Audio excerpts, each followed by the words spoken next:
Oh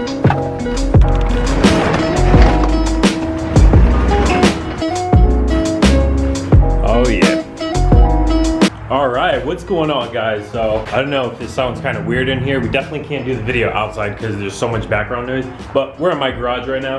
And what I wanted to do today was do 5 things that I dislike and that I like about my R34 Skyline.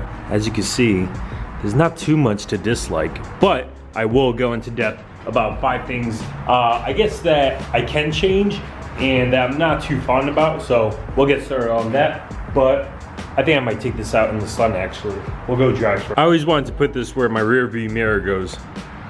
Woo! Good old Charizard. Let me know down below, Pokemon or Yu-Gi-Oh? Don't even get me started on Yu-Gi-Oh. All right, let's warm this up. There we go. Perfect.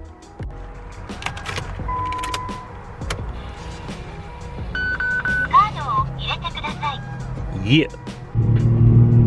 I decided that we'll do it like out in the open. One thing that I do love about this car is the sounds that it makes. I don't know if you can hear them. Yeah, you guys can't hear it. All right, decided to come out to a little parking lot. Not a lot of car noise. Let's take this out. But it's kind of windy, so bear with me, guys. I don't even have the little fuzzy thing for the microphone. All right, we're gonna try this out. Hopefully I'm blocking a lot of the wind. Here we go. 5 things that I do not like, or I say dislike, about my R34. So first off, I would have to say, compared to like my S chassis, S14 and my R32, the wideness of it and the length of it, I'm not too crazy about, just because it's easier for drifting and everything. When you see this thing drift, it's definitely like long. This is a long base. Like, people complain about the R33 being a boat. This thing right here is a boat. But I do love my JZX 100s, and that was so much fun drifting the Cresta out in Japan. So that was one main reason I actually wanted to change and get the R34 platform base, other than being my dream car, obviously. But I would have to say that's maybe number 1 that I dislike about it. Number 2, I would have to say probably the hood and the ride height of the car. Actually, it doesn't seem like it's low at all, but the front compared to the rear is actually pretty low, and I do have to raise up the front just when drifting, because it does rub the fenders quite a bit when transferring, and the body roll and everything. The hood, only thing I don't like about the hood is that when it rains and everything, all the condensation comes in here. And if you guys didn't know, this is a 1JZ platform motor underneath, so it does make its way, even with the cover on, it does make its way through the coil packs, and it sometimes messes with the car itself. I'm sorry that I'm just on this side. I'm just trying to block out the wind as much as I can. I'm trying to go this way. I guess we could talk inside a little. So number 3, I would have to say these seats. These are like Auntie Ling Ling seats. I'm not a fan of it. What I'm gonna be doing, that's another thing that I can change. We're gonna be doing a Corbo seat here. We'll do a bucket seat, and we might do GTR passenger seat, reclinable, just so I like to carry people in the back. Like if you guys saw in H2O, we packed this thing and we drove up Coastal Highway, up and down. Number 4 would have to be the interior. The interior isn't too, I mean, this is a 99, but it's not too flashy. I guess I can't complain because the R32 was kind of plain. The R33s are kind of plain as well. So the interior, I think you could kind of say that's as 1.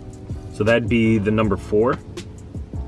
And then let's jump to number 5. So for number 5, I would have to, I think I'd have to say maybe the wheels. Even though it does kind of look good, when I envisioned it, I thought the VSKFs were gonna be a lot better on the R34 compared to the S14. The S14, the VSKFs were awesome. The only thing I'm not a fan of is that, let me see if you could probably see it through this side. It kind of looks, let me down below, it kind of looks like they're too small, because I see a lot of people going 19s on R34s, or I don't know, a lot of them are 18s and they're slammed and they have big lips and all that. But like I said, this ride height right here, I like it. Other than the front, I'm gonna have to raise it a little bit, but I would have to say I kind of want to change up the VSKFs on here and either go 19s or 18s and switch up the style. I'm thinking maybe concave. I'm not too sure. That's going to be one thing we're going to be doing over the winter time. But let's go ahead and we'll switch to the 5 things I love about it. Those would have to be the 5 dislikes, because I mean, you can't really dislike an R34, but if I had to choose, those would be the 5 dislikes for sure. I guess like honorable mention stuff would have to be fiberglass. I'm not a fan of fiberglass. I love OEM stuff. So I have OEM front bumper, but this is a fiberglass one. Fiberglass hood, like I said, it tends to get wavy, and I went to a drift event and I hit my front bumper and it actually did take quite a good hit, and it didn't break. Surprisingly, it didn't like explode, which I was so surprised because I went off course hardcore. But like I said, fiberglass with the heat and everything, it tends to get wavy a little bit. I don't know if you guys could kind of tell, like right there and a little on the hood, but with so much heat coming through there, it tends to warp the fiberglass as compared to carbon fiber, where carbon fiber actually can withstand a lot of heat. But like, that's fiberglass.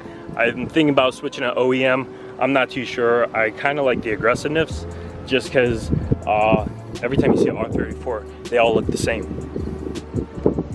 Number one thing I love about this car, the paint. The paint on this came out awesome. I love doing things different. This is an OEM paint as well. This is an OEM Nissan paint from Pathfinder. So that is one thing that I do love about this. Number 2 would have to be the fact that it's a GTT. GTT means rear wheel drive. I'm not a fan of all wheel drive. Like I tell everybody, if I wanted a GTR, I would have saved up and got a GTR. But I mean, only all-wheel drive car I really like is maybe the Evo, and I had bad luck with the Evo as well. But I do love the color, the fact that it's a GTT, so that'd be number 2. Number 3, we're gonna have to go up under here. One of my favorite features is that I have this. I have the Easy Pass toll booth reader from Japan that was from the Cresta from JZX 100. We took it out after we crashed it, and before we sold it, I took that out and I took some of the gauges as well, and that's what we have up here. So,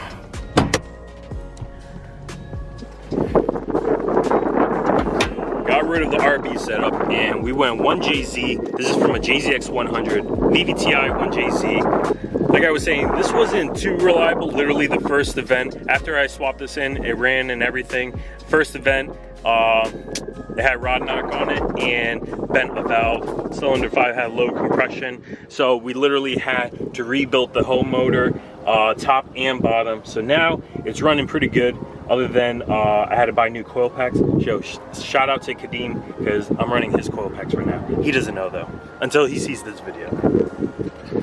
Last thing I love about this car is the fact that I did this whole conversion. This is the whole GTR Z-Tune conversion, and the fact that people love this car. Like everywhere I go, always getting compliments on it. I love when I hear people saying that they love the car and everything, because I love it. I put a lot of work, but my buddy Adrian, Kendrick, Will, Eric, so many people, everybody at the garage helped me put a lot of time into this becoming what it is today. We didn't even know, and this was all done within a year's time span. This was a rolling shell, if you guys didn't know.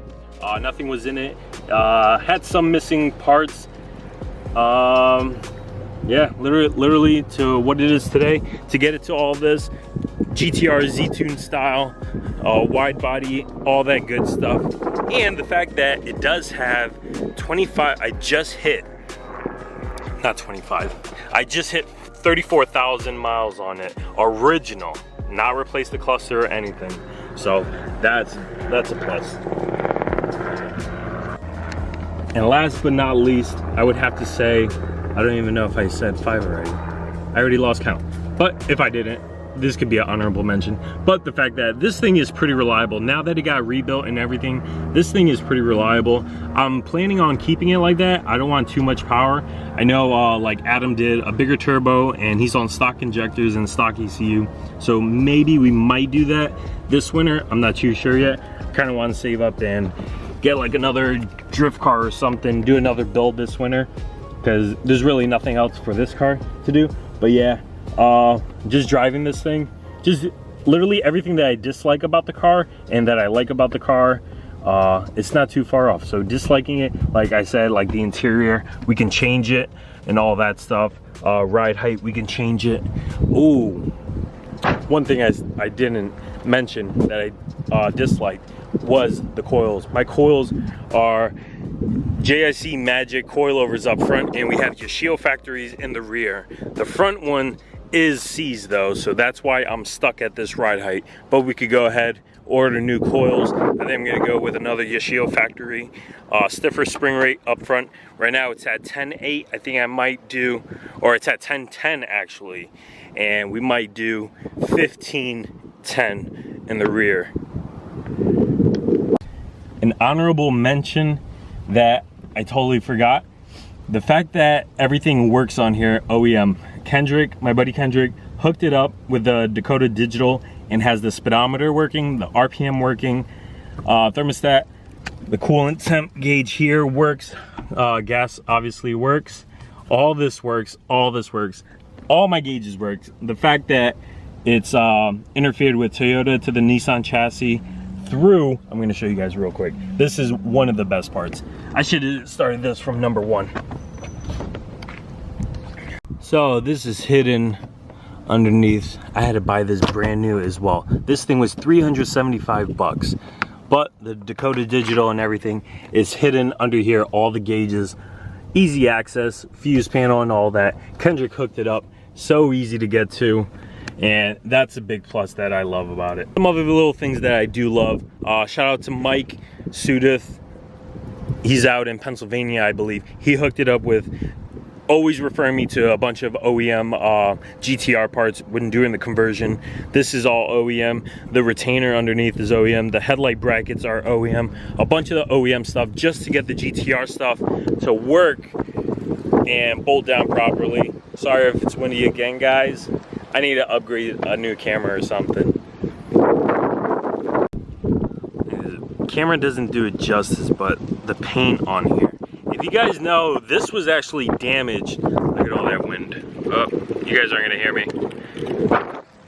This whole section here was caved in. Windshield was gone, that was crashed, that was like shattered and everything. That whole thing was pushed in. Adrian did a phenomenal job fixing it. You can't even tell. But the color, look at the color. This is a good, oh my god, I love the OEM color on this. I'm gonna show you guys a quick little before, and then you can appreciate how it is now. This is it right here. And then look how it looks now. It's crazy transformation within a year. We can head out now. Like I said, guys, let me know down below things that you dislike, things that you do like about it. There's still a bunch of stuff that I need to do, like the vents on here on the Z-Tune style, the little grills up front here. We're gonna be adding all of that stuff. We have all that already. Just gotta go ahead and make some time. But like always, guys, like, comment, subscribe.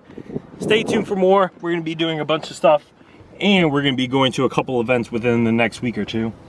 So stay tuned, guys.